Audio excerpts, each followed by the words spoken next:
അൽഹംദുലില്ലാഹി റബ്ബിൽ ആലമീൻ വസ്സലാത്തു വസ്സലാമു അലാ റസൂലിൽ അമീൻ വഅലാ ആലിഹി വസഹ്ബിഹി അജ്മഈൻ. അഊദു ബില്ലാഹി മിനശ് ശൈത്വാനിർ റജീം.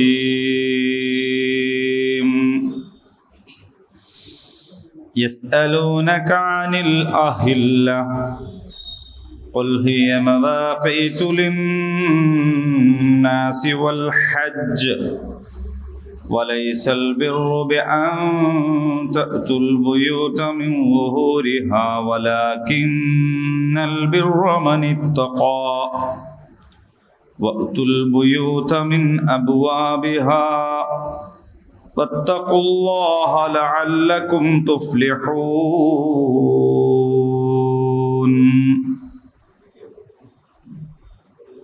സൂറത്തുൽ ബഖറ 189 188 വരെ നമ്മൾ പഠിച്ചു. അൽഹംദുലില്ലാഹ്.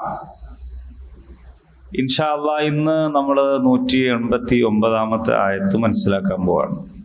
എല്ലാവരും ഒന്ന് പാരായണം ചെയ്യാം. യസ്അലൂനക അനിൽ അഹില്ല ഖുൽ ഹിയ മവാഖീതു ലിന്നാസി വൽ ഹജ്ജ് وليس البر بأن تأتوا البيوت من ظهورها ولكن البر من اتقى وأتوا البيوت من أبوابها واتقوا الله لعلكم تفلحون. അപ്പോ യസ്അലൂനക അനിൽ അഹില്ല പാരായണം ചെയ്യുമ്പോൾ അനിൽ അഹില്ല എന്ന് പറയരുത്. അനിൽ അഹില്ല അഹില്ല അനിൽ അഹില്ല. ഖുൽ ഹിയ മവാഖീതു ലിന്നാസ്. അന്നാസ് എന്ന് പറയുന്നിടത്ത് മണിച്ചോദണം. വൽ ഹജ്ജ് വൽ ഹജ്ജ് ഹ അല്ല ഹ والحج وليس البر بأن تأتوا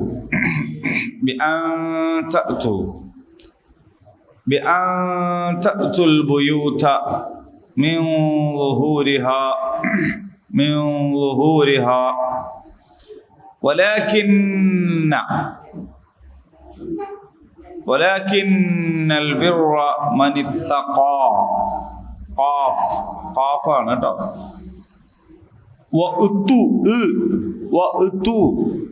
വഅത്തുൽ ബുയൂത മിൻ അബ്വാഹിഹ എന്നല്ല അബ്വാഹിഹ. വത്തഖുല്ലാഹ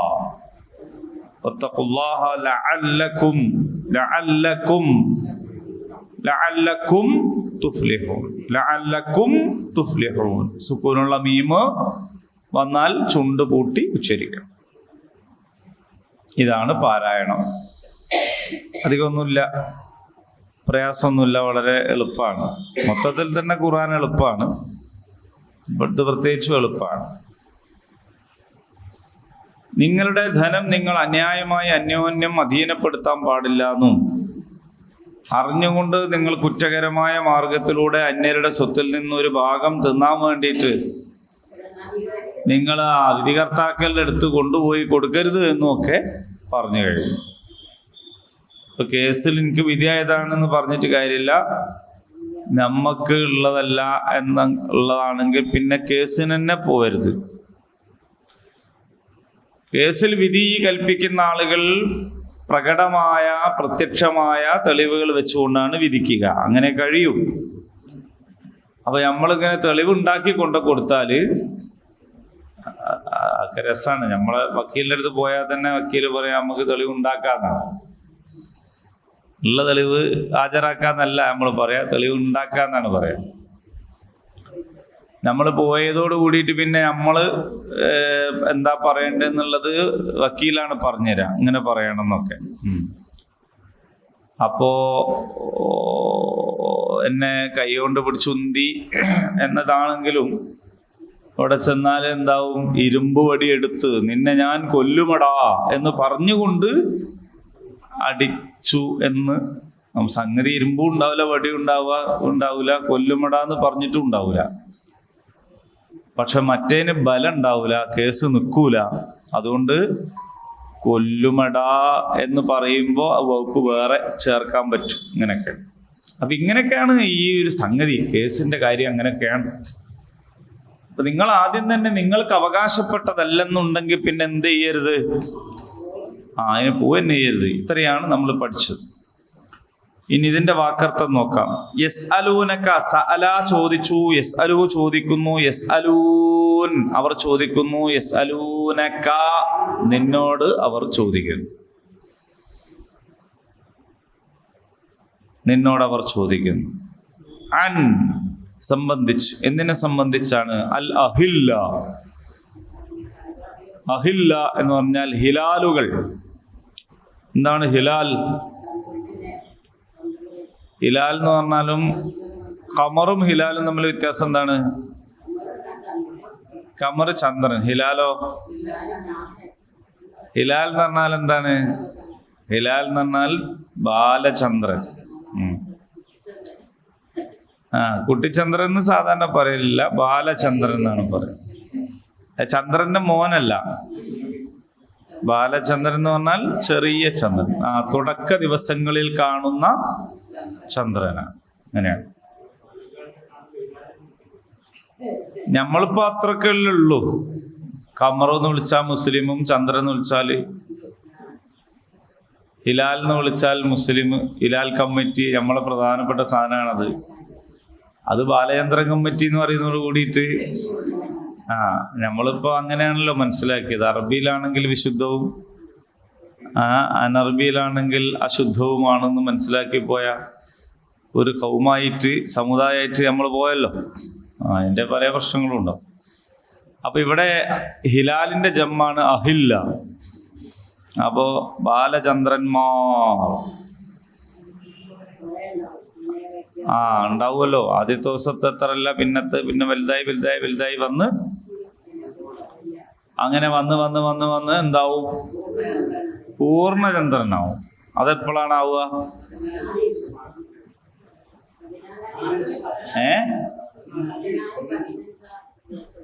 14-ാം രാവുദിച്ചത്.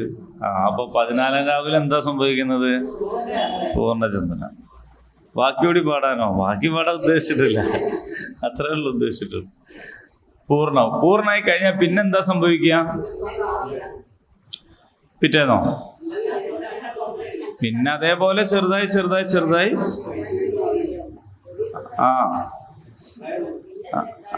ചെറുതാവല്ലോ എന്നല്ലേ? കാഴ്ചയിൽ നിന്ന് മറിയുന്നല്ലോ എന്നാണ് മമ്മൽക്ക ചോദിക്കണം. എന്താ അറിയോ? അത് വലുതാവുകയും ചെറുതാവുകയും ഒന്നും ചെയ്യുന്നില്ലല്ലോ, അത് കാഴ്ചയിൽ നിന്ന് മറിയുന്നില്ലല്ലോ എന്നാണ്. കാഴ്ചയിൽ നിന്ന് മറിയുന്നേ ഉള്ളൂ എന്ന് ഞമ്മക്ക് ഇപ്പോഴറിയാം. ആദ്യം അറിയില്ല. എന്താ അവിടെ സംഭവിക്കുന്നത്? ഭൂമിയായാലും സൂര്യനായാലും ചന്ദ്രനായാലും ഒക്കെ എന്താണ് അവിടെ സംഭവിക്കുന്നത് എന്നതിനെ സംബന്ധിച്ച് പണ്ടറിയുന്നതല്ല ഇന്നറിയാം. ഇന്നറിയുന്നതായിക്കൊള്ളണമെന്നില്ല നാളെ അറിയുന്നത്.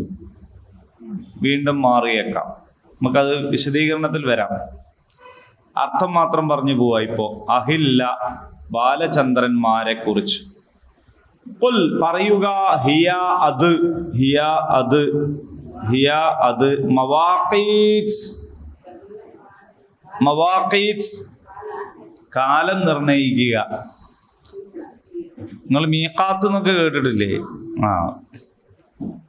അപ്പോ ലിന്നാസ് ജനങ്ങൾക്ക്, വൽ ഹജ്ജ് ഹജ്ജിന്റെയും അല്ലെങ്കിൽ ഹജ്ജിനും. അപ്പൊ സാധാരണ നിലക്കുള്ള കാലം നിർണയിക്കാനും സവിശേഷമായി ഹജ്ജിനു വേണ്ടിയുള്ള കാലനിർണയത്തിനും. വലൈസൽ ബിർറു എന്താണ്? പുണ്യം അല്ല, ബിറല്ല. വരിക. നിങ്ങൾ വരുന്നത് അൽ ബുയൂത്ത്, ബൈത്ത് എന്നാണ് വീട്. ബുയൂത്ത് വീടുകളിൽ മിൻ ളുഹൂരിഹാ, അതിൻ്റെ മുതുകിലൂടെ അല്ലെങ്കിൽ പിറകിലൂടെ അല്ലെങ്കിൽ മുകളിലൂടെ. വലാകിന്നൽ ബിർറ, എന്നാൽ പുണ്യം എന്ന് പറയുന്നത് മനിത്തഖാ, അള്ളാഹുവിനെ സൂക്ഷിക്കുന്നതാണ്, തഖ്വയാണ്. വഅ്തുൽ ബുയൂത, നിങ്ങൾ വീടുകളിൽ പ്രവേശിക്കുക. മിൻ അബ്വാബിഹ, അതിന് നിശ്ചയിച്ചിട്ടുള്ള വാതിലുകളിലൂടെ, അതിൻ്റെ വാതിലുകളിലൂടെ. വത്തഖുല്ലാഹ്, നിങ്ങൾ അള്ളാഹുവിനെ സൂക്ഷിക്കുക.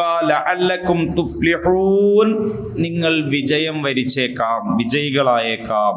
ഇതാണ് ആയത്തിൻ്റെ വാക്കർത്ഥം. അവർ നിന്നോട് ചന്ദ്രക്കലയെക്കുറിച്ച് ചോദിക്കുന്നു, പറയുക അത് ജനങ്ങൾക്ക് കാലം കണക്കാക്കാനുള്ളതാണ്, ഹജ്ജിനുള്ള സമയനിർണയവും. നിങ്ങൾ വീടുകളുടെ പിൻഭാഗത്തുകൂടെ പ്രവേശിക്കുന്നതിൽ പുണ്യമൊന്നുമില്ല, അള്ളാഹുവെ സൂക്ഷിച്ച് ജീവിക്കുന്നതിലാണ് യഥാർത്ഥത്തിൽ പുണ്യം. അതിനാൽ വീടുകളുടെ മുൻവാതിലുകളിലൂടെ പ്രവേശിക്കുക, അള്ളാഹുവെ സൂക്ഷിക്കുക, എങ്കിൽ നിങ്ങൾക്ക് വിജയം വരിക്കാം. ഇതാണ് അതിൻ്റെ വാക്കർത്ഥം. അപ്പൊ ഈ യസ്അലൂനക എന്ന് വേറെയും ഖുർആനിൽ നമുക്ക് കാണാൻ കഴിയും. യസ്അലൂനക അനിർ റൂഹ്, ആത്മാവിനെ കുറിച്ച്, റൂഹിനെ കുറിച്ച് അവർ നിന്നോട് ചോദിക്കുന്നു, അല്ലെ? യസ്അലൂനക അൻ ദുൽഖർനൈൻ, ദുൽഖർനൈനെ കുറിച്ച് നിന്നോട് അവർ ചോദിക്കുന്നു, അല്ലെ? അങ്ങനെയൊക്കെ ഉണ്ട്. ആരാണ് ചോദിക്കുന്നത് എന്നോ അവരെ കുറിച്ചുള്ള വിശദീകരണങ്ങളോ അവരുടെ ചോദ്യം എന്താണ് എന്നോ ഒന്നും പറയുന്നില്ല. എൻ്റെ ആവശ്യമില്ല, ആവശ്യമുള്ളതേ പറയുള്ളൂ. ചില സ്ഥലങ്ങളിൽ നിന്നോടവർ ചോദിക്കുന്നു എന്ന് പോലും പറയൂല, ഉത്തരം മാത്രം പറയാ, ഖുൽ ഹുവല്ലാഹു അഹദ്, അല്ലേ? അവിടെ അവർ നിന്നോട് അള്ളാഹു ആരാണെന്ന് ചോദിക്കുന്നു എന്ന് പറഞ്ഞിട്ടില്ല. അപ്പോ ചോദ്യം പറയാതെ ഉത്തരങ്ങളിൽ നിന്നാണ് എന്ത് ചെയ്യുന്നത്, ചോദ്യം നമുക്ക് മനസ്സിലാവണം. ചിലപ്പോൾ പത്രക്കാരും അങ്ങനെ ഉണ്ട്, ഓല് ചോദിക്കണേ നമ്മൾ കേൾക്കൂല, മന്ത്രി പറയുന്ന മറുപടി നമുക്ക് കേട്ടാൽ തിരിയും, എന്തായിരിക്കും വലിയ ചോദിച്ചത്. ഈ പത്രസമ്മേളനമൊക്കെ നടക്കുമ്പോൾ ചോദിക്കണവരടുത്ത് മൈക്കുണ്ടാവില്ല. ഇപ്പൊ കുറെ അത് പരിഹരിച്ചു വരുന്നുണ്ട്. കാരണം എന്താ വെച്ചാൽ ചോദിക്കണമല്ല പലപ്പോഴും മറുപടി അറിയണേ, അപ്പൊ മറുപടി മാത്രം കേട്ടാൽ തിരിയൂല എന്താ ചോദിച്ചത്. ഖുർആനിന്റെ ശൈലി എന്താണെന്ന് ചോദിച്ചാൽ, എന്താണോ പറയേണ്ടത് അതേ പറയൂ, വെറുതെ പറയില്ല, ഒരക്ഷരം പോലും പറയില്ല. ചില സ്ഥലങ്ങളിൽ അവർ നിന്നോട് ചോദിക്കുന്നു എന്ന് പറഞ്ഞിട്ട് അതിൻ്റെ ഉത്തരം പറയാൻ പറയും. വേറെ ചില സ്ഥലങ്ങളിൽ ചോദിച്ച വിവരമൊന്നും പറയാതെ തന്നെ ഉത്തരം പറയാൻ പറയുമ്പോൾ നമുക്ക് മനസ്സിലാവും ഇവർ ചോദിച്ചിട്ടുണ്ട്. പിന്നെ തഫ്സീറുകളിൽ നിന്ന്, ഹദീസുകളിൽ നിന്നൊക്കെ നമുക്ക് മനസ്സിലാവും ഇന്ന സംഗതികളൊക്കെ അവർ ചോദിച്ചിരുന്നു എന്ന് മനസ്സിലാവും. ഒന്ന്. രണ്ടാമത്തത്, അവരെന്ത് ചോദിക്കുന്നു എന്നതല്ല, അവർക്ക് എന്ത് മനസ്സിലാവണം എന്നതിനാണ് അള്ളാഹു ഉത്തരം പറയാ. മനുഷ്യന്മാർ പലതും ചോദിക്കും, ആ ചോദിക്കുന്നതിന് അതിനനുസരിച്ച് പറയാന്നുള്ളതല്ല, ചോദിക്കുന്നതിൻ്റെ പൊരുൾ എന്താണ് അതിനനുസരിച്ചാണ് ഉത്തരം പറയുന്നത്. മനസ്സിലാവുന്നുണ്ടോ നിങ്ങൾക്ക്? ഇപ്പൊ ചില ചോദ്യം നമ്മൾ തന്നെ അങ്ങനെ മറുപടി പറയാം. മക്കള് ചിലപ്പോൾ നമ്മളോട് എന്തെങ്കിലും ഒരു ചോദ്യം ചോദിക്കും, അപ്പൊ നമ്മളതിന് ഉത്തരം പറയാ എന്തായിരിക്കും, വേറെ ഒരു സംഗതി ആയിരിക്കും ഉത്തരം പറയാം. അപ്പോ ഇനി ഇവിടെ ചോറിഞ്ഞു ഉണ്ടോ എന്ന് ചോദിച്ചാല് ചോറുണ്ടോ ഇല്ലേന്ന് ആയിക്കൂല നമ്മൾ ഉത്തരം പറയാം, ഈ പളർച്ച തിന്നോന്നേക്ക് പറയാം. ഓൻ ചോദിച്ചത് ചോറുണ്ടോന്നാ, ചോറുണ്ടോ ഇല്ലേ എന്നുള്ളതിനല്ല നിങ്ങൾ ഉത്തരം പറയണത്. നിങ്ങൾ എന്തിനാ ഉത്തരം പറയണത്? പൊരിച്ച മീൻ ഇനി ഉണ്ടോ, പൊരിച്ച മീൻ ഉണ്ടോ ഇല്ലേന്ന് കണക്കെടുക്കാനല്ലല്ലോ ഓൻ ചോദിക്കണത്. അപ്പൊ ഉണ്ടോ ഇല്ലേന്ന് പറയണതിന് പകരം എനിക്ക് ഇനി വേണമെങ്കിൽ തരാം. അപ്പൊ എന്തായി? അപ്പോ ചോദിക്കണേനല്ല ഉത്തരം, പക്ഷെ ചോദിക്കുന്നത് എന്തിനാണ് എന്നതിനാണ് ഉത്തരം, അല്ലേ? ചോദിക്കുന്നത് എന്തിനാണ് എന്നതിനാണ് ഉത്തരം. നാളെ നിങ്ങൾ എങ്ങോട്ടാ പോണത്? എനിക്കിപ്പോൾ എവിടാ പോകാനുള്ളത്? ചിലപ്പോൾ അതായിരിക്കും ഉത്തരം. അപ്പൊ നാളെ എങ്ങോട്ടാ പോണതെന്ന് ചോദിക്കണതിൻ്റെ അർത്ഥം എന്താണ്? നാളെ നിങ്ങൾക്ക് ജോലി ഉണ്ടോ? ഇപ്പം അങ്ങനെ പോകണ്ട. ചിലപ്പോൾ അതേക്ക് ഉത്തരവ്. കാരണം നാളെ ജോലി ഉണ്ടോ ഒക്കെ ചോദിച്ചു കൊണ്ടുവരുന്നത് എന്തിനാണ്? ഓക്കെ അങ്ങ് പോകാൻ വേണ്ടിയിട്ടേ. അപ്പോൾ ഇപ്പം പോകണ്ടെന്നാണ് ഉത്തരമെങ്കിൽ അതെ. അപ്പോൾ നമ്മൾ തന്നെ ചിലപ്പോൾ ചോദിക്കണേനല്ല ഉത്തരം പറയാം അല്ലേ? ഒന്ന് ചോദിച്ചാൽ നമുക്ക് മനസ്സിലാവും എന്തിനാണ് ഇത് ചോദിക്കണമെന്ന്. അപ്പം അതിനനുസരിച്ച് ഉത്തരം. അള്ളാഹിനെ സംബന്ധിച്ചിടത്തോളം നമുക്ക് ചിലപ്പോൾ നമ്മൾ ചോദിക്കണേനല്ല ഉത്തരം പറയണമെങ്കിൽ ചിലപ്പോൾ നമ്മളിത് തെറ്റിപ്പോകും. കാരണം അതിനായിക്കോലെ ചോദിച്ച്. അള്ളാഹ്ക്ക് അങ്ങനെ തെറ്റൂലല്ലോ. അള്ളാഹ്ക്ക് ശരിക്കും അറിയാലോ ഇവരെന്തിനാ ചോദിക്കുന്നത്. അത് അള്ളാഹുവിൻ്റെ ഇൽമാണല്ലോ. അപ്പോൾ ഒരു മനുഷ്യൻ വന്നിട്ടൊരു കാര്യം ചോദിച്ചാൽ അതെന്തിനാണ് എന്നത് അള്ളാഹ്ക്ക് നന്നായിട്ട് തിരിയും. ഇപ്പോൾ യസ്അലൂനക അനി റൂഹ്, എന്താണ് റൂഹ് എന്ന് ചോദിച്ചപ്പോൾ അള്ളാഹു പറഞ്ഞത് അതൊക്കെ അള്ളാഹിൻ്റെ അടുത്തുള്ള വിവരമെന്ന് പറഞ്ഞേക്കുന്നതാണ്. എന്താണ് റൂഹ് എന്ന് പറഞ്ഞു കൊടുത്തില്ല. അതെന്തുകൊണ്ടാണ് പറഞ്ഞു കൊടുക്കാതിരുന്നത്? എല്ലാ സംഗതികളും പറഞ്ഞാൽ തിരിയൂല. തിരിയാൻ ഞാൻ ഇപ്പം എന്ത് ചെയ്യും? തിരിയുന്ന കാര്യമല്ലേ പറഞ്ഞു കൊടുത്തിട്ട് കാര്യമുള്ളൂ. LKG പഠിക്കുന്ന ഒരു കുട്ടി നമ്മളടുത്ത് വന്നിട്ട് ഒരു സംശയം ചോദിക്കുകയാണ്. അപ്പം ചിലത് നമ്മൾ ആ കുട്ടീനോട് അതിന് തിരിയുന്നതാണെങ്കിലേ പറഞ്ഞു കൊടുക്കുള്ളൂ. LKG പോട്ടെ, 4ാം ക്ലാസ് പഠിക്കുന്ന ഒരു മോള് വന്നിട്ട് ചോദിച്ചാൽ ചിലപ്പോൾ നമ്മൾ ഒരാൾക്ക് മോള് വലുതായാലേ മനസ്സിലാവുള്ളൂ കേട്ടോ എന്ന് പറയും. എന്താ അമ്മ വലുതാവാൻ കാത്തുക്കണ്, നിങ്ങൾക്ക് ഇപ്പം തന്നെ അങ്ങ് പറഞ്ഞു തന്നൂടെ എന്ന് വെച്ചിട്ട് കാര്യമില്ല. അപ്പോൾ പറഞ്ഞു കൊടുത്താൽ തിരിയൂല. മനസ്സിലായില്ലേ നിങ്ങൾക്ക്? നമുക്ക് വേഗം മനസ്സിലാവും. അങ്ങനെ ഒരു കാര്യമുണ്ട്. പിന്നെ മറന്നു പോയാലും പറയുമ്പോൾ വേഗം മനസ്സിലാവും. അൽഹംദുലില്ലാ. അപ്പോൾ ചില കാര്യങ്ങൾ അപ്പം മനസ്സിലാവൂല, പിന്നെ മനസ്സിലാവുള്ളൂ. അപ്പം അന്നേരം പറഞ്ഞു കൊടുത്തിട്ട് കാര്യമില്ല. ഇപ്പം നിങ്ങളിപ്പോൾ പറഞ്ഞത് ചന്ദ്രനാടങ്ങനെ നിൽക്കുന്നതാണ്, വലുതാകില്ല ചെറുതാകില്ല എന്നുള്ളത് നമുക്കിപ്പോൾ മനസ്സിലാവാനുള്ള കാരണം എന്താണ്? അത് നമ്മൾ ഗോളങ്ങളെക്കുറിച്ച് ഗ്രഹങ്ങളെക്കുറിച്ച് ചിലതൊക്കെ മനസ്സിലാക്കിയത് കൊണ്ടാണ്. ഇങ്ങനെ മനസ്സിലാക്കാത്ത ഒരു കാലത്ത് ഗ്രഹങ്ങളെക്കുറിച്ചിട്ട് ഒരുപാട് സംഗതികൾ അങ്ങ് പറഞ്ഞു കൊടുത്താൽ എന്താവൂല? ഓൾക്ക് മനസ്സിലാവൂലായിരുന്നു. ഇപ്പൊ ചന്ദ്രനെ കുറിച്ച് ചില അടിസ്ഥാന വിവരങ്ങൾ ഞാൻ പറയാം. ഈ വിവരം എങ്ങാനും ഓരോട് പറഞ്ഞു കൊടുത്തിനെങ്കിൽ ഇപ്പൊ ഭൂമിയിൽ നിന്ന് ചന്ദ്രനിലേക്കുള്ള ശരാശരി ദൂരം എത്രയാണ്? പറയും.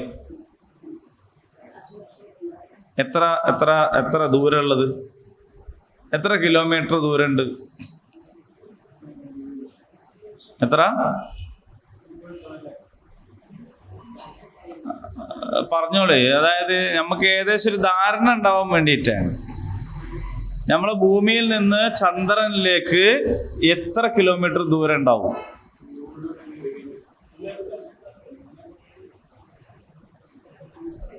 എത്ര ഉണ്ടാവും? ഒരു 10 കിലോമീറ്റർ ഒക്കെ ഉണ്ടാവോ? അല്ല, എത്ര ഉണ്ടാവും? നിങ്ങൾ എത്ര ഊഹിക്കുന്നത്?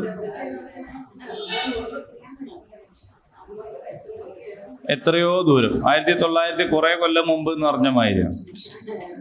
3,84,400 കിലോമീറ്റർ ആണ് പറയുന്നത്. 3,80,000. ഇവിടുന്ന് കോഴിക്കോട്ടേക്ക് 10 കിലോമീറ്റർ ആണെന്ന് മനസ്സിലാക്കണേ. നിങ്ങൾ 3 ലക്ഷം എന്ന് പറയുമ്പോൾ അപ്പോൾ 3,84,400 കിലോമീറ്റർ ദൂരമുണ്ട് ഭൂമിയിൽ നിന്ന് ചന്ദ്രനിലേക്ക് എന്നതാണ് ഇപ്പോൾ മനസ്സിലാക്കുന്ന ഒരു കണക്ക് എന്നേ പറഞ്ഞോളൂ. കാരണം ഇവിടെ നാടൻ വരെ നിങ്ങളുള്ളൊരു ടാപ്പൊന്നും ഉണ്ടായിട്ടല്ല, ഇത് വേറെ ഒരുപാട് സംഗതികൾ വെച്ചുകൊണ്ട് കണക്കാക്കിയതാണ്. പിന്നെ ഇത് ചുറ്റിക്കൊണ്ടിരിക്കുന്ന ഭ്രമണപഥമുണ്ട്. ഭ്രമണപഥം എന്ന് പറയുന്നത് അവിടെ അങ്ങനെ ഒരു റോഡൊന്നുമില്ല, പക്ഷേ അതൊരു സങ്കല്പമാണ്. എന്തായാലും പറയാ. അപ്പൊ അത് എത്ര ഉണ്ടെന്ന് വെച്ചാൽ 10,921 കിലോമീറ്റർ ആണ് അതിൻ്റെ ദൂരം. ഇനി അതിൻ്റെ വേഗം, ഭ്രമണത്തിൻ്റെ വേഗം പറയുന്നത് 3680.5 കിലോമീറ്റർ പെർ മണിക്കൂർ.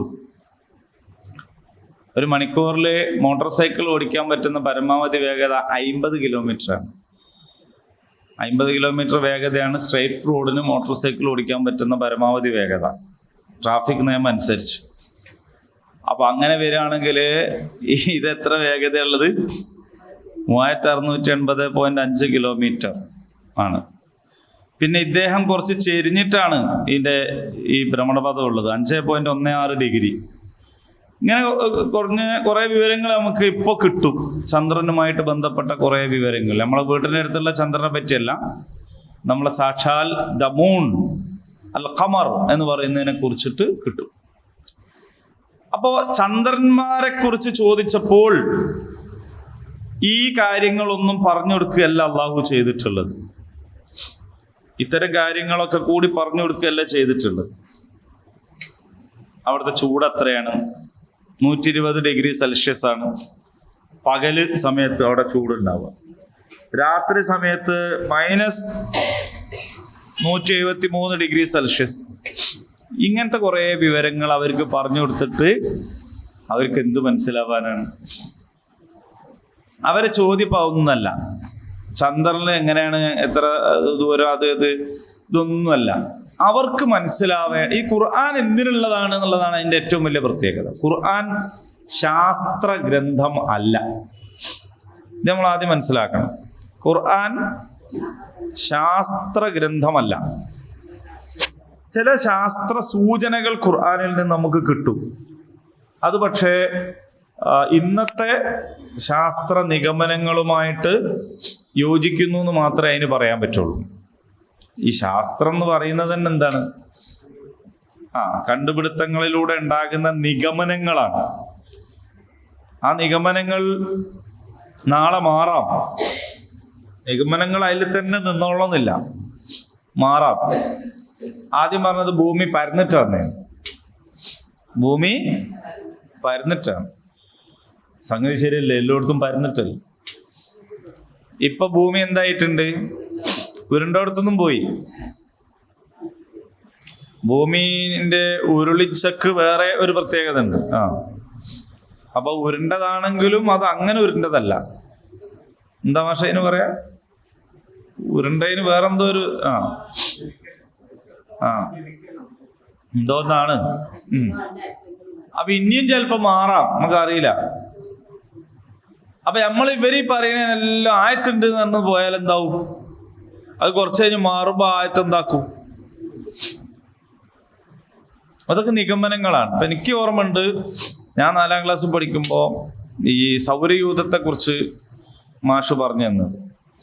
2 കുട്ടികൾ വരിയെന്നാണ്. ഇങ്ങനെ ആര് വരിയെന്ന് പറഞ്ഞാലും പാഞ്ഞു പോകുന്നൊരു ശീലം ഉണ്ടായി എവിടെ ചെന്നാൽ. ഇപ്പൊ കുറച്ച് അങ്ങനെ പോണ്ടില്ല എന്ന് വെച്ചു. മുമ്പ് അങ്ങനല്ലേ? ഒരാൾ വരിക പറഞ്ഞാൽ ഞാനാ പോവാ, 2 ആൾ വരിക പറഞ്ഞാലേ അടുത്തോനും ചാൻസ് ഉണ്ടാവുള്ളൂ. അത് പോയി വിടും എന്തിനായാലും. അപ്പൊ മാഷ് ഞാൻ ആദ്യം ചെന്നപ്പോ എന്നോട് പറഞ്ഞു, ഈയാണ് സൂര്യൻ എന്ന്. അവിടെ നിൽക്കാൻ പറഞ്ഞു. അവിടെ നിന്ന് അതൊരു സൗകര്യമായി തോന്നി, കാരണം നിന്നാ മതിയല്ലോ. മറ്റവരോട് പറഞ്ഞു ഈ ഭൂമിയാണ്. അപ്പോൾ സ്വന്തം ചുറ്റിയും വേണം, ഒന്നെ ചുറ്റിയും വേണം. മെനക്കെട്ട പണിയാണ് ഓന് കിട്ടിയത്. ഞാനിങ്ങനെ നിൽക്കുകയാണ്, പോസ്റ്റ്, പുതിയ ഭാഷ പറഞ്ഞാൽ പോസ്റ്റായി. മറ്റവനിങ്ങനെ സ്വന്തവും കറങ്ങുന്നുണ്ട്, എന്നെയും കറങ്ങുന്നു. ഇങ്ങനെയാണ്. സൂര്യൻ ഇങ്ങനെ നിൽക്കുകയാണ്, ഭൂമി ഇങ്ങനെ സ്വയം ചുറ്റുന്നു, സൂര്യനെയും ചുറ്റുന്നു. ഇങ്ങനെ ഇപ്പൊ മാറി. ഇപ്പൊ സൂര്യൻ തന്നെയും കറങ്ങുന്നുണ്ട്. വെറുതെ എന്നാ മതിയോ ആദ്യം. ഇപ്പൊ കറങ്ങുന്നുണ്ട്. പിന്നെ ഭൂമിയും കറങ്ങുന്നുണ്ട്. ഭൂമിൻ സൂര്യനെയും കറങ്ങുന്നുണ്ട്. ഈ ഭൂമിനെയും ചുറ്റിക്കൊണ്ടിരിക്കുകയാണ് ചന്ദ്രൻ. ഭൂമിക്ക് ആകെ ഒരു ഉപഗ്രഹമുള്ളൂ. അതേസമയത്ത് ശനിക്കൊക്കെ കണ്ടമാന ഉപഗ്രഹമുണ്ട്. 19 ഉപഗ്രഹങ്ങളുണ്ട്. ഉപഗ്രഹം തന്നെ ഇല്ലാത്ത ഗ്രഹങ്ങളും ഉണ്ട്. അങ്ങനെ പല കോലത്തിലാണിത്. എന്നിട്ട് ഇതെല്ലാം കൂടി പിന്നെ വേറെ ചുറ്റാണ്. ഇങ്ങനത്തെ സൗരയൂഥങ്ങൾ ഒരുപാടുണ്ട് എന്നാണ്. സുബ്ഹാനല്ലാഹ്. അപ്പൊ ഇതെല്ലാം കൂടിയുള്ള ഇതൊക്കെ ഉണ്ടാക്കിയ അള്ളാനാണ് നമ്മൾ വിളിക്കുന്നത്. പഠിച്ചോലെ, ഇതാ ഞാനിപ്പോ ഇവിടുന്ന് വീട്ടിൽ നിന്ന് ഇറങ്ങാൻ പോവാണ്, എന്നെ രക്ഷിക്കണേ എന്ന് നമ്മൾ പറയുന്നത് നമ്മളെ മാത്രം രക്ഷിക്കുന്ന, നമ്മളെ മാത്രം നോക്കുന്ന കക്കോടി പഞ്ചായത്തിലേക്ക് മാത്രമുള്ള ഒരു റബ്ബിനല്ല. ഈ അണ്ടകടാഹങ്ങളുടെ ഓരോ അനുനിമിഷ പരിപാലനം നടത്തിക്കൊണ്ടിരിക്കുന്ന റബ്ബുൽ ആലമീനോടാണ് നമ്മുടെ ബന്ധം. അത് നമുക്ക് ഉണ്ടാക്കുന്ന കരുത്ത് ചെറുതൊന്നുമല്ല. അങ്ങനെ നമ്മൾ ചിന്തിച്ചാൽ. ശാസ്ത്രം ഇങ്ങനെ മാറിക്കൊണ്ടിരിക്കും, അതിങ്ങനെ വികസിച്ചുകൊണ്ടിരിക്കും, അത് പുരോഗതി പ്രാപിച്ചുകൊണ്ടിരിക്കും. ഖുർആൻ ഇപ്പം എന്തിനാ അതിനെപ്പറ്റി പറയണത്? കുല്ലും ഫീ ഫലകിൻ യസ്ബഹൂൻ. എന്തിനാ അങ്ങനെ പറഞ്ഞത്? അതിങ്ങനെ ഭ്രമണപഥത്തിലൂടെ നീന്തി തുടിക്കുന്നു എന്ന് നമ്മളോട് മനസ്സിലാക്കി തരാൻ, ശാസ്ത്രം പഠിപ്പിച്ചു തരാനല്ല. എന്തിനാണ്? ഇതൊക്കെ അവിടെ വ്യവസ്ഥാപിതമായി നടക്കുന്നുണ്ട്. ഇതൊക്കെ കൺട്രോൾ ചെയ്യുന്ന ഞാനാണ് നിങ്ങളോട് എങ്ങനെ ജീവിക്കണം എന്ന് പറഞ്ഞു തരുന്നത്. അഫഗൈറ ദീനില്ലാഹി യബ്ഗൂൻ. എന്നിട്ട് നിങ്ങൾ ഞാൻ ഈ പറഞ്ഞു തരുന്നത് വിട്ടിട്ട് വേറെ പലതിൻ്റെയും പിന്നാലെ ഓടുകയാണോ എന്നതാണ് ചോദ്യം. അതിനാണ് അത് പറയുന്നത്. അതിനാ പറയുന്നത് എന്ന് പറഞ്ഞാൽ ഹിദായത്താണ് പ്രശ്നം. അള്ളാഹു അയച്ചു തന്ന നിയമങ്ങളെ നിങ്ങൾ എന്ത് ചെയ്യാണ്? പിന്നോട്ട് വെച്ചിട്ട് നിങ്ങളെ ബുദ്ധി അനുസരിച്ചിട്ട് നിങ്ങളെ ബുദ്ധിന്റെ പരിമിതി എന്താണെന്ന് നിങ്ങൾക്ക് മനസ്സിലായിട്ടില്ല. ആരാണ് മനുഷ്യൻ എന്ന് ചോദിച്ചാൽ ഈ വലിയ ഗാലക്സിയിലെ ഒരു സൗരയൂഥത്തിലെ ഒരു ഗ്രഹത്തിലെ, അല്ലേ, അങ്ങനെ എടുത്തു നിങ്ങള് ആ ഭൂമിയിലെ വലിയ മനുഷ്യവാസമുള്ള ലോകത്തിന്റെ എത്രയോ കോടാനുകോടി മനുഷ്യന്മാരുടെ ഇടയിൽ, അല്ലേ, ഒരു ഇന്ത്യ രാജ്യത്ത് ഇങ്ങനെ ചെത്തിയമായിട്ടുള്ളൊരു സ്ഥലമാണ് കേരളം. അവിടെ ഒരു കോഴിക്കോട് പഞ്ചായത്തില്, മനസ്സിലായല്ലേ, അണ്ടകടാഹം എന്നതിനാണ് പറഞ്ഞത്. അതില് മടത്തില് എന്ന് പറഞ്ഞാൽ അതിൻ്റെ അകത്തുള്ള ഒരു ചെറിയൊരു മടയാണ്, അല്ലാണ്ട് ദുനിയാവ് മൊത്തം നല്ലപ്പത്. എന്നിട്ട് അതിൻ്റെ ഉള്ളിൽ ഒരു പൊരയിലുള്ള ഒരു കുഞ്ഞിമോനാണ് ഇനി ആകെ 10 80 പറയാൻ പറ്റുമോ അറിയില്ല, ഇനിയിപ്പോ ഇവിടെ 100 ആണെങ്കിലും അത്രേ ഉള്ളൂ എന്നൊന്നും മനസ്സിലാക്കാതെ ആണ് നീ എന്ത് ചെയ്യുന്നത്? നീ സ്വയം തീരുമാനിക്കുകയാണ് ഇന്നത് ശരി ഇന്നത് തെറ്റ്. നല്ലതൊക്കെ നമുക്ക് എടുക്കാറിഞ്ഞാല് കുറെ ചീത്ത ആളുകളാണോ വിചാരിക്കുന്നത്? അക്ബർ ദ ഗ്രേറ്റ്, എന്തുകൊണ്ടാണ് അക്ബർ ഗ്രേറ്റ് ആയത്? അക്ബർ ചക്രവർത്തി എന്തുകൊണ്ടാണ് മഹാനായത് എന്നറിയോ? അയാൾ എല്ലാ മതത്തിൽ നിന്നും നല്ലതിനെടുത്തു, എന്നിട്ടൊന്നും ഉണ്ടാക്കി. അപ്പൊ എല്ലാ മതത്തിൽ നിന്നും നല്ലത് എടുത്തു എന്ന് പറഞ്ഞാൽ ഈ മതം നൽകിയ റസൂലുള്ളാഹി സ്വല്ലല്ലാഹു അലൈഹി വസല്ലമക്ക് എന്തായിട്ടില്ല? ഈ നല്ലതും ചീത്തയും വേർതിരിക്കൽ തിരിഞ്ഞിട്ടില്ല. അത് ഇദ്ദേഹത്തിന് തിരിഞ്ഞിട്ട് എല്ലാ മതത്തിൽ നിന്നും മൂപ്പര് നല്ലത് എടുത്തു. അപ്പൊ ബാക്കിയുള്ളതൊക്കെ കെട്ടതാണ്. അപ്പൊ നിങ്ങൾ ആലോചിച്ച് നോക്ക്, ഒരു മനുഷ്യനെ മഹാനാക്കുന്നത് എത്രമാത്രം ബുദ്ധിശൂന്യതയാണ്. അയാൾ അതിനാണ് മഹാനാക്കുന്നത്, അല്ലേ? അപ്പൊ ശാസ്ത്രം പഠിപ്പിക്കാനല്ല ഖുർആൻ, ശാസ്ത്രീയമായ ചില സൂചനകൾ പറഞ്ഞുകൊണ്ട് മനുഷ്യബുദ്ധിയോട് ഖുർആൻ എന്താക്കാണ്? സംസാരിക്കുകയാണ്. അതുകൊണ്ട് നിങ്ങൾ എന്ത് ചെയ്യണമെന്ന് വെച്ചാൽ അള്ളാഹുവിനെ മനസ്സിലാക്കുകയും അള്ളാഹുവിലേക്ക് മടങ്ങുകയും ചെയ്യണമെന്ന് പഠിപ്പിക്കുകയാണ്. ശരിക്കും ഭൂമി ഉരുണ്ടതോ പരന്നതോ?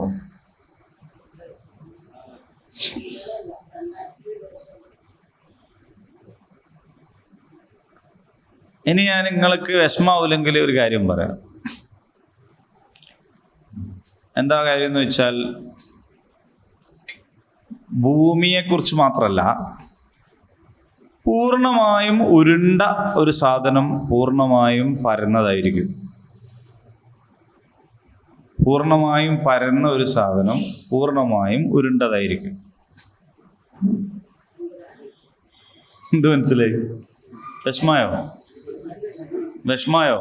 രാവിലെ തന്നെ വേണപ്പത്. പൂർണ്ണമായും ഉരുണ്ട ഒരു സാധനം പൂർണ്ണമായും പരന്നതായിരിക്കും. പൂർണ്ണമായും പരന്ന സാധനം പൂർണ്ണമായും ഉരുണ്ടതായിരിക്കും. നിങ്ങൾക്ക് എന്തോ മനസ്സിലായോ?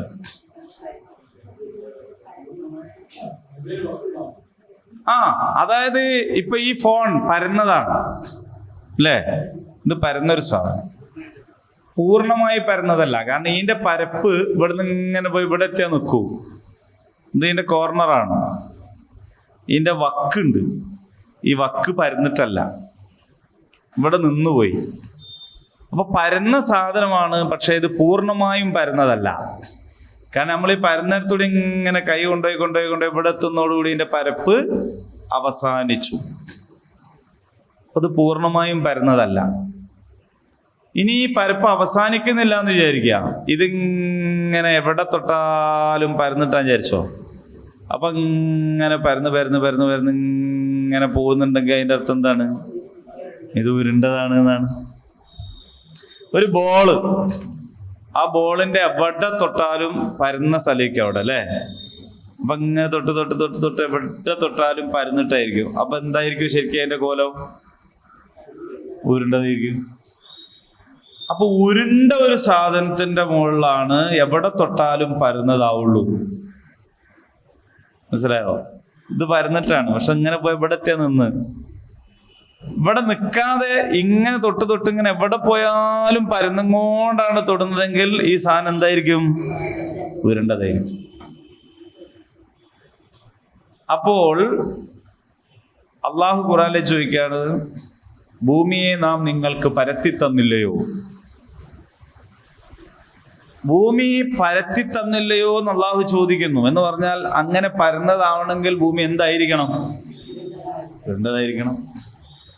അല്ലെങ്കിൽ നമ്മളിങ്ങനെ പോയി കക്കോടി മുക്ക് കഴിഞ്ഞാൽ പിന്നെ ഭൂമി ഇടും താഴോട് ഒറ്റ പോക്കേക്ക് അല്ലേ. അല്ലെങ്കിൽ പോട്ടെ, കോഴിക്കോട് ഭൂമി വാതുക്കൽ എന്നൊരു സ്ഥലമുണ്ട്. വാണിമേല് ഭൂമി വാതുക്കൽ എത്തിയാ പിന്നെ വാതുക്കൽ എത്തിയില്ലേ, പിന്നെ അങ്ങോട്ട് വാതിൽപ്പടിയാ, പിന്നെ ഒരൊറ്റ താഴല്. അങ്ങനെയാണോ? കടലിലെ വെള്ളമൊക്കെ തൂത്തൂലേ ഭൂമി ഇങ്ങനെ തിരിയുമ്പോ. അപ്പൊ ഭൂമിയിൽ നിങ്ങൾ എവിടെ ചെന്നാലും പരപ്പ് അനുഭവപ്പെടും. അതിന്റെ അർത്ഥം ഭൂമി എന്താണ്?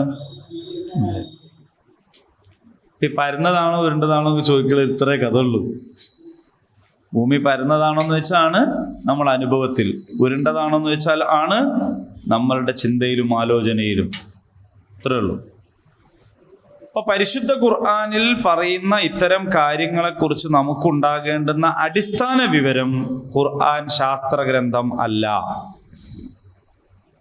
ഖുർആനിൽ പറയുന്ന ശാസ്ത്ര സൂചനകൾ ഹിദായത്തിന് വേണ്ടി പറയുന്നതാണ്. നമ്മുടെ സന്മാർഗമാണ് പ്രധാനം.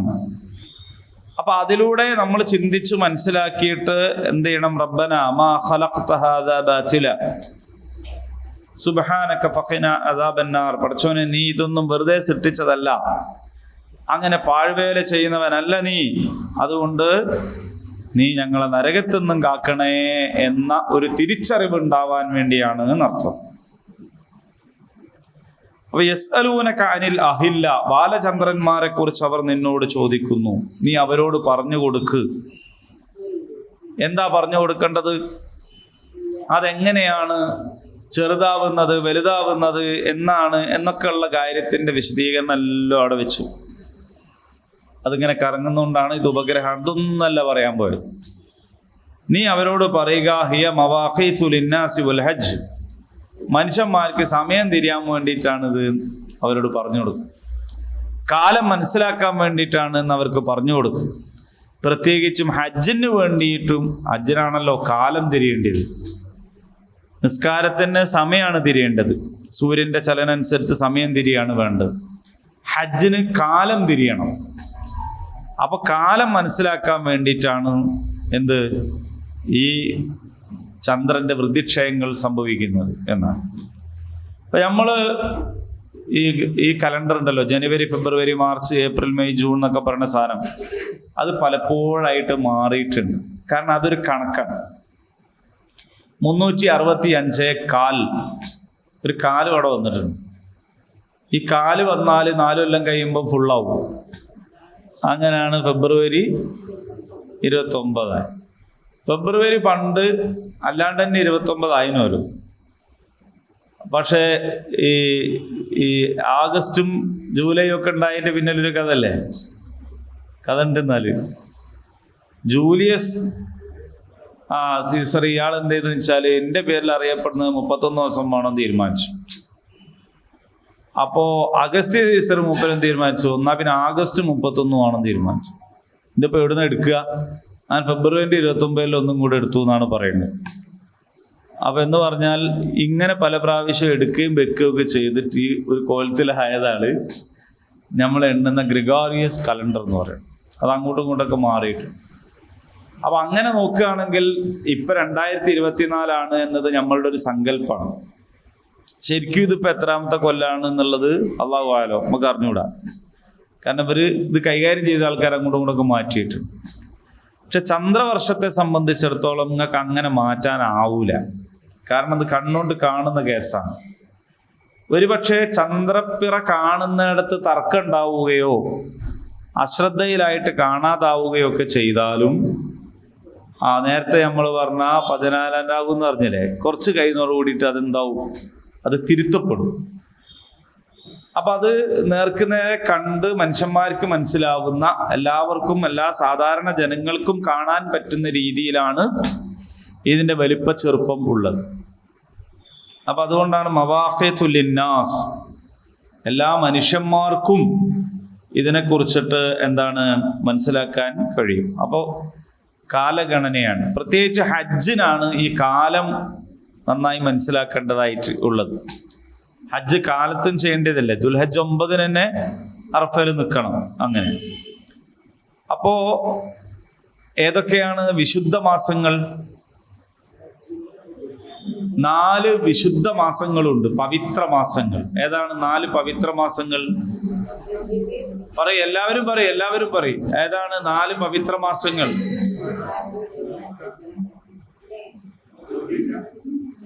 ആ ആ ആ റജബ്, പിന്നെ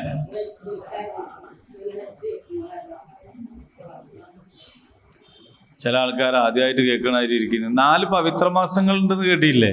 ഉണ്ട്. അത് ഏതൊക്കെയാണെന്നാണ്? മുഹറം, റജബ്, ദുൽഖഅദ്, ദുൽഹജ്ജ്. അപ്പൊ റമദാൻ എവിടെ പോയി? അതാണ് ചോദിച്ചു, റമദാൻ എവിടെ പോയി? അപ്പൊ റബീഉൽ അവ്വൽ എവിടെ പോയി? നിങ്ങൾ എവിടെങ്കിലും കണ്ടോ പുണ്യ റജബിന് സ്വാഗതം, പുണ്യ റബീന് സ്വാഗതം എന്നുള്ള ബോർഡ് നമ്മളെ നാട്ടിൽ മുഴുവനില്ലേ? അപ്പൊ റബീഉൽ അവ്വൽ അല്ലേ പവിത്ര മാസം?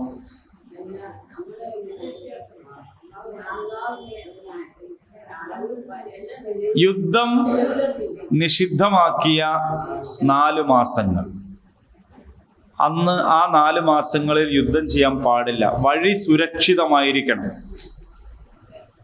കാരണം ഉംറയുടെയും ഹജ്ജിന്റെയും യാത്രകൾ നിർഭയമായി പോയി വരാൻ വേണ്ടിയിട്ടാണ്. റമദാൻ എന്ന് പറയുന്നത് ഷഹ്റു റമദാൻ അല്ലദീ ഉൻസില ഫീഹിൽ ഖുർആൻ, ഖുർആൻ ഇറങ്ങിയത് കൊണ്ട് വിശേഷമാക്കപ്പെട്ട ഒരു മാസമാണ്. അത് വേറെ തന്നെയുള്ളൊരു സംഗതിയാണ്. പക്ഷെ റമദാനിലാണ് ബദർ യുദ്ധം ഉണ്ടായത്, ശവ്വാലിലാണ് ഉഹദ് യുദ്ധം ഉണ്ടായത്. അതൊക്കെ അങ്ങനെ നടക്കും. പക്ഷേ റജബ് മാസം, ദുൽഖഅദ് മാസം, ദുൽഹജ്ജ് മാസം, മുഹറം മാസം. ദുൽഖഅദിന് ഹജ്ജിന് പോയാൽ ദുൽഹജ്ജിൽ ഹജ്ജ് ചെയ്ത് മുഹറത്തിൽ തിരിച്ചു വരാം. അതാണ്. റജബിലാണ് പൊതുവെ ഉംറ എല്ലാ കാലത്തും എപ്പോഴും ചെയ്യാം. പക്ഷെ റജബിലാണ് സാധാരണ, അന്ന് അങ്ങനെയായിരുന്നു. ഇതിൽ റബീഉൽ അവ്വൽ പെട്ടിട്ടില്ല. റബീഉൽ അവ്വലിന് എന്തെങ്കിലും ഒരു പ്രത്യേകത പരിശുദ്ധ ദീനുൽ ഇസ്ലാമിൽ ഉണ്ടായിരുന്നുവെങ്കിൽ ചുരുങ്ങിയ പക്ഷം ഈ 4-ൽ ഒരു മാസം റബീഉൽ അവ്വലാകുമായിരുന്നു, അല്ലേ? അതല്ലെങ്കിൽ റമദാനിനെ പോലെ പ്രത്യേകമായി അതിനെക്കുറിച്ച് വേറെ തന്നെ എടുത്തു പറയായിരുന്നു. അത് രണ്ടും സംഭവിച്ചിട്ടില്ല. അപ്പൊ ദീനിയായിട്ട് പ്രതിഫലപരമായിട്ട് പരിശുദ്ധ ദീനുൽ ഇസ്ലാമിൻ്റെ ശറഅ അനുസരിച്ച് എന്തെങ്കിലും ഒരു പ്രത്യേകത ഉള്ള മാസമല്ല റബീഉൽ അവ്വൽ. അതേസമയം ചരിത്രപരമായിട്ട് നോക്കുകയാണെങ്കിൽ ഏറെ പ്രത്യേകത ഉള്ള മാസമാണ് റബീഉൽ അവ്വൽ. അത് ചരിത്രപരമാണ്. അത് എന്തല്ല, ഇബാദത്ത് പരമല്ല, പുണ്യപരമല്ല. ചരിത്രപരമായത് വേറെയാണ്, പുണ്യപരമായത് വേറെയാണ്. ചിലപ്പോൾ ചില ചരിത്ര സംഭവങ്ങൾ പുണ്യകരമായിരിക്കും എന്നേ ഉള്ളൂ. ഇപ്പൊ ഹിറാ ഗുഹയിൽ ഇരിക്കുക എന്ന് പറയുന്നത് പുണ്യമായ ഒരു കാര്യം അല്ല. എന്നാൽ ഹിറാ ഗുഹ ചരിത്രപരമായിട്ട് വളരെ പ്രസക്തിയുള്ള ഒരു സംഗതിയാണ്. കാരണം നബി സ്വല്ലല്ലാഹു അലൈഹി വസല്ലമക്ക് ആദ്യമായിട്ട് വഹി കിട്ടി. പക്ഷേ റൗദയിൽ ഇരിക്കുന്നതിനാണ് പുണ്യമുള്ളത്, ഹിറാ ഗുഹയിൽ ഇരിക്കുന്നതിന് പുണ്യമല്ല. ചരിത്രപരമായിട്ട് സൗർ ഗുഹ എന്ന് പറയുന്നത് വളരെ പ്രത്യേകത ഉള്ളതാണ്. പക്ഷെ സൗറിൽ ഇരിക്കൽ പുണ്യമല്ല, അല്ലേ? പള്ളിയിൽ ഇരിക്കൽ, ഇത്തിക്കാഫ് ഇരിക്കൽ പുണ്യമാണ്. പുണ്യം വേറെ, ചരിത്രം വേറെ. റബീഉൽ അവ്വൽ ചരിത്രപരമായി ഏറെ വിശേഷപ്പെട്ടതാണ്. അന്ത്യദൂതരായ റസൂൽ സല്ലല്ലാഹു അലൈഹി വസല്ലം ജനിച്ച ആ ഒരു പ്രത്യേകത തന്നെ അതിന് മതി ചരിത്രപരമായിട്ട്. പക്ഷെ അതിൽ പ്രത്യേകിച്ച് ഒരു പുണ്യം ഇല്ല. ഉണ്ടായിരുന്നെങ്കിൽ അങ്ങനെ പ്രത്യേകിച്ച് പറയായിരുന്നു. അങ്ങനെ പറഞ്ഞിട്ട് 4 മാസങ്ങൾ വേറെയാണ്. അപ്പോ ഈ 4 മാസങ്ങളെക്കുറിച്ചാകാം ഈ ചോദ്യം എന്നും ഒരു അഭിപ്രായമുണ്ട്. അൽ അഹില്ല എന്ന് പറയുമ്പോൾ പ്രത്യേകമാക്കപ്പെട്ട മാസങ്ങൾ എന്നാണ് അർത്ഥമെന്നും ഒരു വിശദീകരണം കാണാവുന്നതാണ്. അതെങ്ങനെയാണ് ആ വിശദീകരണം മനസ്സിലായതെന്ന് ചോദിച്ചാൽ അതിന്റെ ശേഷം പറഞ്ഞത് ഹജ്ജിനെ കുറിച്ചാണ്. അതുകൊണ്ടാണ് ഹജ്ജിനെ കുറിച്ച് ലിന്നാസി വൽ ഹജ്ജ് എന്ന് പറയാ മാത്രമല്ല, അതിന് ശേഷം പറഞ്ഞ കാര്യവും ഹജ്ജുമായിട്ട് ബന്ധപ്പെട്ടതാണ്. വലൈസൽ ബിർറു ബിഅൻ തഅ്തുൽ ബുയൂത മിൻ ളുഹൂരിഹാ.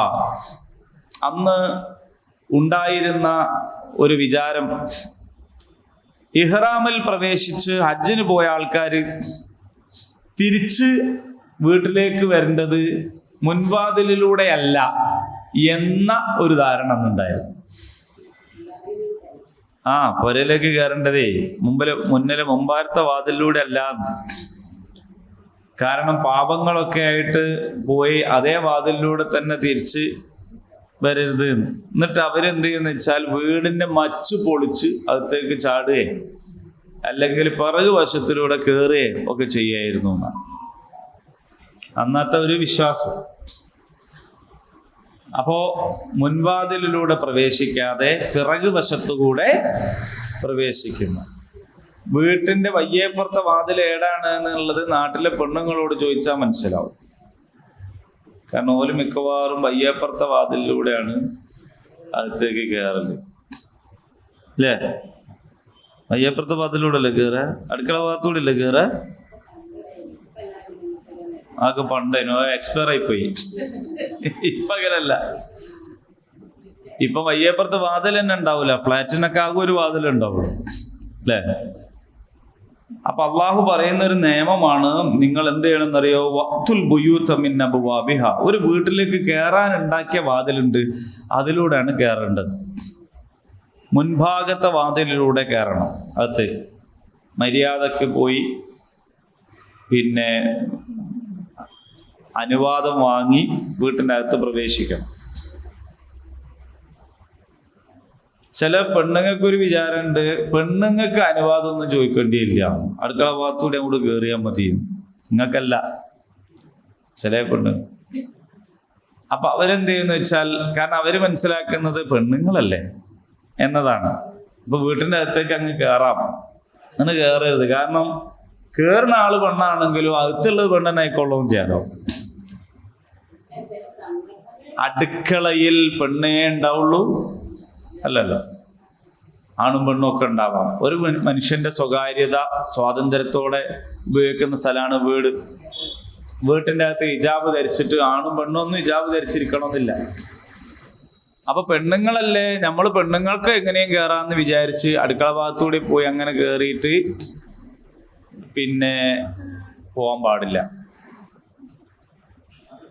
അതേപോലെ തന്നെ ഉള്ളൊരു സംഭവമാണ് അധിക പ്രദേശങ്ങളിലും ജനലിലുള്ള കൂടി അകത്തേക്ക് നോക്കാം. പെണ്ണുങ്ങൾക്ക് എന്തോ ഒരു പ്രത്യേക പെർമിഷൻ ഉള്ള പോലെ, നിങ്ങൾക്കല്ല. ചില ആൾക്കാർ പെണ്ണുങ്ങളായാലും വേണ്ടില്ല ആണുങ്ങളായാലും വേണ്ടില്ല ജനലിലുള്ള കൂടി അകത്തേക്ക് നോക്കരുത്, അനുവാദമില്ലാതെ അകത്ത് കയറരുത്. വീട്ടിലേക്ക് പ്രവേശിക്കേണ്ടത് മുൻവാതിലിലൂടെ അനുവാദം ചോദിച്ച് അന്തസ്സോടുകൂടി തന്നെയാണ്. അതല്ലാതെ എങ്ങനെ പാത്തും പതുങ്ങിയും പോകരുത്. നമ്മൾ ചിലപ്പോൾ എളുപ്പത്തിന് വേണ്ടിയിട്ട് നമ്മളെ ഇടയിൽ കൂടി ഇങ്ങനെ പോണതിന് പകരം പല പെരുന്നറ്റത്തൂടെ ഇങ്ങനെ അങ്ങ് പോകും. അനുവാദമില്ലാതെയും അറിയിപ്പില്ലാതെയും പോകാൻ പാടില്ല. കാരണം നമ്മൾ ഈ വയ്യേപ്പുറത്ത് എന്ന് പറയുന്ന സ്ഥലത്ത് കൂടി നമ്മൾ പോകാൻ പാടില്ല. ഞാൻ ഇതിലെ പോട്ടെ എന്ന് വെച്ചിട്ട് ആന്ന് പറഞ്ഞിട്ടാണ് പോകേണ്ടത്. പരമാവധി പോട്ടെ എന്ന് ചോദിക്കാനും പോകാനും നിൽക്കാണ്ടിരിക്കലാണ് നല്ലത്. എന്നാൽ കുടുങ്ങിയ കള്ളിക്ക് ചിലപ്പോൾ ഒന്ന് പോകേണ്ടി വരികയാണെങ്കിൽ അനുവാദം ചോദിച്ചിട്ടേ പോകാവൂ. വീടിൻ്റെ മുൻഭാഗത്തേക്ക് നിങ്ങൾക്ക് പോകാം, അനുവാദമുണ്ട്. വീടിൻ്റെ മുൻഭാഗത്തേക്ക് അനുവാദം ചോദിക്കാതെ വന്ന് അനുവാദം ചോദിക്കാം എന്ന് വീട്ടിലുള്ളവർക്കും ബോധം വേണം. എൻ്റെ വീട്ടിൻ്റെ മുറ്റത്തേക്ക് ഒരാൾക്ക് ചോദിക്കാണ്ട് വരാം, അവിടെ നിന്നാണ് അനുവാദം ചോദിക്കേണ്ടത് എന്ന് എനിക്ക് ബോധം ഉണ്ടാവണം ഞാൻ വീട്ടിൽ നിൽക്കുമ്പോൾ. അതുകൊണ്ട് കോലായിൽ വന്നിട്ട് പുറത്തുള്ളവർ കാണാൻ പറ്റാത്ത കോലത്തിൽ ഇരിക്കരുത്. ഇനി അഥവാ ബെല്ലടിച്ചാൽ തന്നെ പുറത്തുള്ളവർ കാണാൻ പറ്റാത്ത കോലത്തിൽ പാഞ്ഞ് വന്നിട്ട് പിന്നെ അല്ലോ എന്ന് പറഞ്ഞ് പാഞ്ഞകത്തേക്ക് കയറിപ്പോയരുത്. ഒക്കെ ശ്രദ്ധിക്കേണ്ട കേസാണ്. ഞാൻ ഈ കൂട്ടത്തിൽ പറഞ്ഞാണ്, ഈ നിയമം ഒന്നല്ല.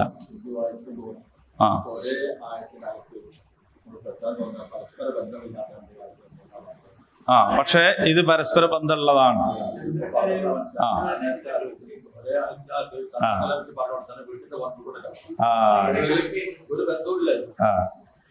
അപ്പൊ അത് രണ്ടും തമ്മിൽ ബന്ധമുണ്ട്.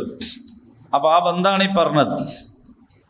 അപ്പോ ഒരു വലിയ അന്ധവിശ്വാസത്തെ, ഒരു കാലത്തുണ്ടായിരുന്ന ഒരു വലിയ അന്ധവിശ്വാസത്തെ, രണ്ടും അന്ധവിശ്വാസമാണ്. ഒന്ന്, നമ്മളിപ്പോൾ നമ്മളെ നാട്ടിൽ തന്നെയല്ലേ ഗ്രഹനിലകൾ നോക്കിയിട്ട് കാര്യങ്ങൾ കൈകാര്യം ചെയ്യാം അല്ലേ? ഏതാണ് എൻ്റെ നക്ഷത്രം എന്ന് ചോദിക്കും. അപ്പം ചില മുസ്ലിങ്ങൾ വന്നിട്ട് കലണ്ടറിലൊക്കെ നോക്കി നക്ഷത്രം കണ്ടുപിടിച്ച് വെച്ചിട്ടുണ്ടാവും, ആയില്യം മറ്റേതെന്നൊക്കെ പറഞ്ഞിട്ട്. അങ്ങനെ അതും ഇതുമായിട്ട് നിങ്ങൾ ബന്ധപ്പെടുത്തണ്ട. അത് നക്ഷത്രമാണ്, ഇത് ചന്ദ്രനാണ്. അതിന് ഓരോന്നിനും അതിൻ്റെതായ ദൗത്യങ്ങളുണ്ട്. ആ ദൗത്യം നിർവഹിക്കട്ടെ. അതേ സമയത്ത് നിങ്ങൾക്ക് പുണ്യം എന്ന് പറയുന്നത് ഇങ്ങനെ വീട്ടിൻ്റെ ബേക്കിലൂടെ വരലോ ഒന്നുമല്ല. നിങ്ങൾ തഖ്വ കാണിക്കുക എന്നതാണ് നിങ്ങൾക്ക് പുണ്യമായിട്ടുള്ളത്. ഓരോരുത്തർക്കും എത്ര തഖ്വ ഉണ്ട് എന്നതാണ് നോക്കേണ്ടത്. അതല്ലാതെ ഈ പറഞ്ഞ രീതിയിലുള്ള ചില സംഗതികൾ കഴിച്ചുകൂട്ടലല്ല തഖ്വ എന്ന് പറയുന്നത്. ഇനി ഈ ചന്ദ്രപ്പിറയെ സംബന്ധിച്ച് നിലനിൽക്കുന്ന വലിയ ഒരു തർക്കവും വിവാദവും ഉണ്ട്. നമ്മൾ മുമ്പ് പറഞ്ഞിട്ടുള്ളതാണ്. അതെന്താണെന്ന് ചോദിച്ചാൽ, ഈ ചന്ദ്രപ്പിറയുടെ കാര്യങ്ങളൊക്കെ കണ്ട് തന്നെ മനസ്സിലാക്കേണ്ടതില്ല. ഇപ്പോൾ കണക്ക് കൂട്ടിയാൽ മനസ്സിലാവും. അപ്പൊ ഈ അടുത്ത കൊല്ലം ഷഅബാൻ 29 30 എന്ന് ഇപ്പൊ തന്നെ കണക്കൂട്ടാൻ പറ്റും. അതിൻ്റെ അടുത്ത കൊല്ലം എങ്ങനെയൊന്നും കണക്കൂട്ടാൻ പറ്റും. അപ്പൊ ഇങ്ങനെ വ്യത്യസ്ത കാലങ്ങൾ കണക്ക് കൂട്ടിയിട്ട് കണ്ടെത്താൻ പറ്റുന്ന ഒരു കാലത്ത് എന്തിനാണ് വെറുതെ നോക്കി നിൽക്കുന്നത് എന്നൊരു ചോദ്യം. അങ്ങനെയാണ് ഈ ഹിജറ ഹിലാൽ കമ്മിറ്റിയും അതുപോലെ അലി മണിക്ഫാനെ പോലുള്ള ശാസ്ത്രജ്ഞന്മാരൊക്കെ പറഞ്ഞത്, നമുക്ക് എന്ത് ചെയ്യാം, ലോകത്തെല്ലായിടത്തും ഒരേ ദിവസമാക്കാം എന്നൊക്കെ പറഞ്ഞിട്ടുണ്ട്. പക്ഷെ അതേ സമയത്ത് അതിന് അങ്ങനെ കുറെ ആളുകളും പിന്നെ അനുയായികളും ഒക്കെ നിലവിലുണ്ട്. അങ്ങനെ അവര് ഒരു എന്താ പറയുക, ഇന്റർനാഷണൽ ഡേറ്റ് ലൈനിന്റെ പടിഞ്ഞാറ് മുതൽ തുടങ്ങുന്ന ഒരു കണക്കനുസരിച്ചുകൊണ്ടാണ് അവരതൊക്കെ നിർണയിക്കുന്നത്. പക്ഷെ അതിന് തന്നെ ഉള്ളൊരു മറുവശം എന്താണെന്ന് ചോദിച്ചാൽ, പ്രധാനമായിട്ട് പറയുന്ന ഒരു പ്രവാചക വചനമാണ് അതിന് മറുവശത്ത് നിൽക്കുന്ന ആളുകൾ പറയുന്ന തെളിവ്. ഇബ്നു അബ്ബാസ് റളിയല്ലാഹു അൻഹു ഖുറൈബ് റളിയല്ലാഹു അൻഹുവിൽ നിന്ന് ഉദ്ധരിക്കുന്നതാണത്. എന്താണത്? ഹാരിസ് റളിയല്ലാഹു അൻഹുവിൻ്റെ മകൾ ഉമ്മുൽ ഫضൽ, അദ്ദേഹത്തിൻ്റെ മകൻ ഫضലിനെ സിറിയയിൽ ആയിരുന്ന മുആവിയ റളിയല്ലാഹു അൻഹുവിൻ്റെ അടുക്കലേക്ക് അയച്ചു. അങ്ങനെ ഫضൽ പറയാണ്, ഞാൻ സിറിയയിലെത്തി, അവർ നിർദ്ദേശിച്ച കാര്യങ്ങളൊക്കെ ചെയ്തു തീർത്തു. അപ്പോഴാണ് സിറിയയിൽ റമദാൻ ആരംഭിച്ചത്. വെള്ളിയാഴ്ച ഞാൻ റമദാൻ മാസപ്പിറ കണ്ടു. മാസാവസാനം ഞാൻ മദീനയിലേക്ക് മടങ്ങി. അബ്ദുല്ലാഹി ബിൻ അബ്ബാസ് റളിയല്ലാഹു അൻഹു എന്നോട് ചോദിച്ചു, എപ്പോഴാണ് നീ അത് കണ്ടത്? ഞാൻ വെള്ളിയാഴ്ച രാത്രി കണ്ടു എന്ന് പറഞ്ഞു. അദ്ദേഹം ചോദിച്ചു, നീ അത് നേരിട്ട് കണ്ടോ? ഞാനത് നേരിട്ട് കാണുകയും എൻ്റെ കൂടെ മറ്റുള്ളവരും അത് കാണുകയും അവരും മുആവിയയും നോമ്പെടുക്കുകയും ചെയ്തു. അപ്പോൾ അദ്ദേഹം പറഞ്ഞു, ഞങ്ങൾ അത് കണ്ടത് ശനിയാഴ്ച രാത്രിയാണ്. അതിനാൽ ഞങ്ങൾ 30 തികയുന്നത് വരെയോ അത് കാണുന്നത് വരെയോ നോമ്പ് തുടരും. ഞാൻ ചോദിച്ചു, മുആവിയ മാസപ്പിറവി കണ്ടതും അദ്ദേഹത്തിന്റെ നോമ്പും താങ്കൾക്ക് മതിയാവുകയില്ലേ? അദ്ദേഹം പറഞ്ഞു, ഇല്ല, ഇപ്രകാരമാണ് അള്ളാഹുവിന്റെ ദൂതർ നമ്മളോട് കൽപ്പിച്ചിരിക്കുന്നത്. അപ്പോ ലോക മുസ്ലിങ്ങൾ അംഗീകരിക്കുന്ന സിഹാഹു സിത്ത, സഹീ മുസ്ലിം ഉൾപ്പെടെ 4 ഹദീസ് ഗ്രന്ഥങ്ങളിലും ഈ ഹദീസ് ഉണ്ട്. അപ്പോ ഇത് വെച്ചുകൊണ്ടാണ് പറയുന്നത്, അങ്ങനെ കണക്ക് നോക്കിയാൽ പോരാ, കാണുന്ന വേണം. അത് കാരണം കണക്ക് ശരിയാവോ തെറ്റാവോ എന്നുള്ള വിഷയമല്ല, കാണാൻ വേണ്ടി പറഞ്ഞ വിഷയമാണ്. അതുകൊണ്ടാണ് ഇത്ര ആധുനിക കാലത്തും കണക്ക് നോക്കാനൊക്കെ കഴിവുണ്ട് എന്ന് മനസ്സിലാക്കുന്ന കാലത്തും സൗദി അറേബ്യ ഉൾപ്പെടെ എന്ത് ചെയ്യുന്നത്, കാണുക എന്ന് പറയുന്ന ഒരു സംഗതിക്ക് പ്രാധാന്യം കൊടുക്കും. എന്തായാലും ഇത് രണ്ടു കൂട്ടരും അവരവരുടേതായ തെളിവും കാര്യങ്ങളും ഒക്കെ വെച്ചുകൊണ്ട് സമർത്ഥിക്കുന്ന സംഗതിയാണ്. എന്ന് പറഞ്ഞാൽ തർക്കമുള്ളൊരു വിഷയമാണ് അത്. പിന്നെ ഓരോ ദിവസം ആയി കിട്ടിയ നമുക്കൊക്കെ സന്തോഷമാണ്, അത് വേറെ കാര്യം. നമുക്കൊരു കലണ്ടർ എന്നുള്ള ആൾക്ക് മനം മര്യാദയ്ക്ക് കൊണ്ടെടുക്കാൻ പറ്റുന്ന ഒരു സംഗതിയാണെങ്കിൽ അൽഹംദുലില്ലാ, നല്ല കാര്യം. പക്ഷെ നമുക്ക് ആയി കിട്ടിയാൽ നല്ലതാണ് എന്നുള്ളത് മാത്രം മതിയാവില്ലല്ലോ ഒരു സംഗതിക്ക് പ്രമാണമായിട്ട്. അപ്പൊ കണക്ക് അറബി കലണ്ടറിൽ വ്യത്യാസം വരും. ഇപ്പൊ നമ്മൾ നോക്കുമ്പോൾ ഓരോ പ്രദേശത്തിനനുസരിച്ച് അങ്ങോട്ടും ഇങ്ങോട്ടൊക്കെ ചെറിയ മാറ്റങ്ങൾ ഉണ്ടാവും, ഡേറ്റ് വ്യത്യാസമൊക്കെ ഉണ്ടാവും. പക്ഷെ ആ ഡേറ്റ് വ്യത്യാസം പിന്നെ തിരുത്തപ്പെടും.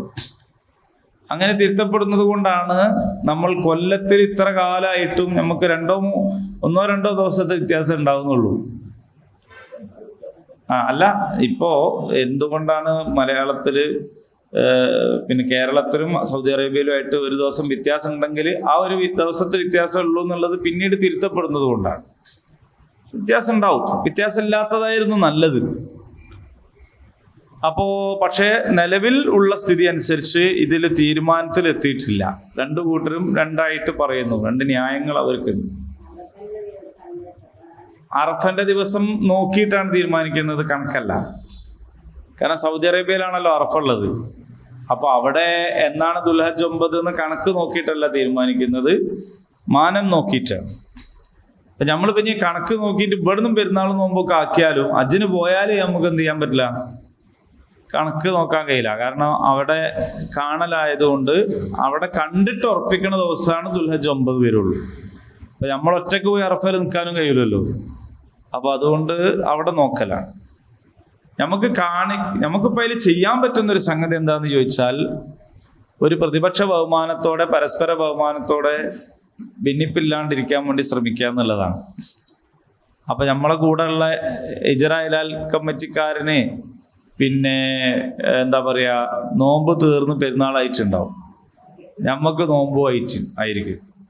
അങ്ങനെയാണെങ്കിൽ ആ കമ്മിറ്റിക്കാരൻ നമ്മളെ മുമ്പിൽ ഒന്ന് ചാവിടിക്കാണ്ടിരിക്കുക എന്നതാണ്. കാരണം നോമ്പ് അയാൾ എടുക്കണ്ട, പക്ഷെ പെരുന്നാളും ആഘോഷിക്കരുത്. അങ്ങനെ ഒരു ബഹുമാനം അങ്ങോട്ടും ഇങ്ങോട്ടും ഉണ്ടാവുക.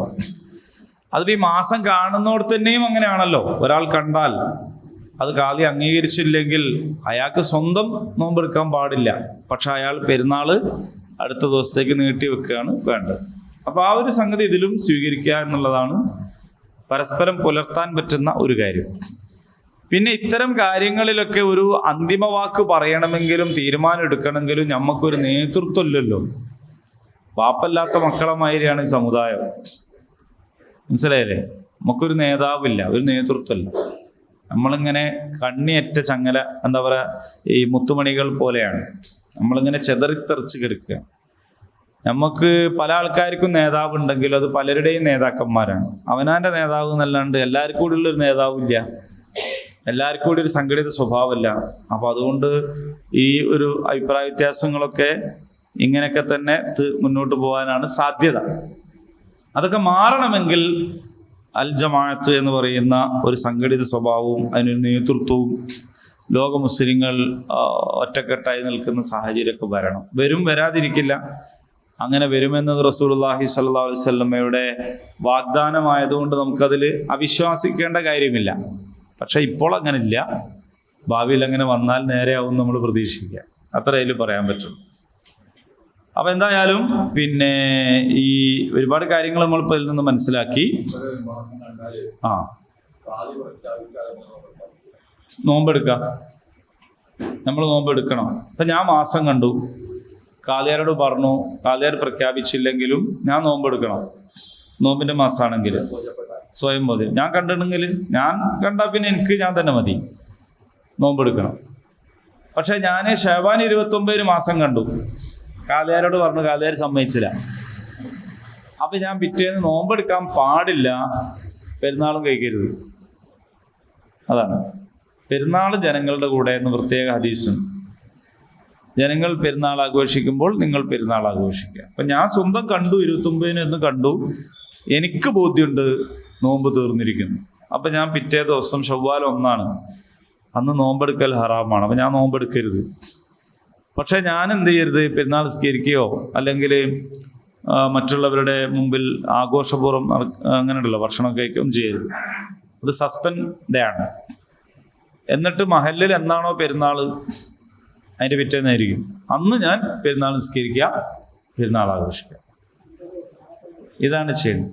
അപ്പോൾ ഒരു ദിവസം നോമ്പും അല്ല പെരുന്നാളും അല്ലാത്തതായിട്ട് ഉണ്ടായിക്കോട്ടെ, അങ്ങനെയാണ് വേണ്ടത്. ശരി, ഒന്നുകൂടി ഓതിയിട്ട് നിർത്താം. അഊദു ബില്ലാഹി മിനശ് ശൈത്വാനിർ റജീം. യസ്അലൂനക അനിൽ അഹില്ല ഖുൽ ഹിയ മവാഖീതു ലിന്നാസി വൽ ഹജ്ജ് വലൈസൽ ബിർറു ബിഅൻ തഅതുൽ ബുയൂത മിൻ ളുഹൂരിഹാ വലാകിന്നൽ ബിർറ മൻ ഇത്തഖാ വഅതുൽ ബുയൂത മിൻ അബ്വാബിഹാ വത്തഖുല്ലാഹ ലഅല്ലകും തുഫ്ലിഹൂൻ. അല്ലാഹു സുബ്ഹാനഹു തആല ഉപകാരപ്രദമായ വിജ്ഞാനം നമുക്ക് വർദ്ധിപ്പിച്ചു തരുമാറാകട്ടെ. اللهم ربنا تقبل منا إنك أنت السميع العليم وتب علينا إنك أنت التواب الرحيم. ربنا آتنا في الدنيا حسنة وفي الآخرة حسنة وقنا عذاب النار. آمين. الحمد لله رب العالمين.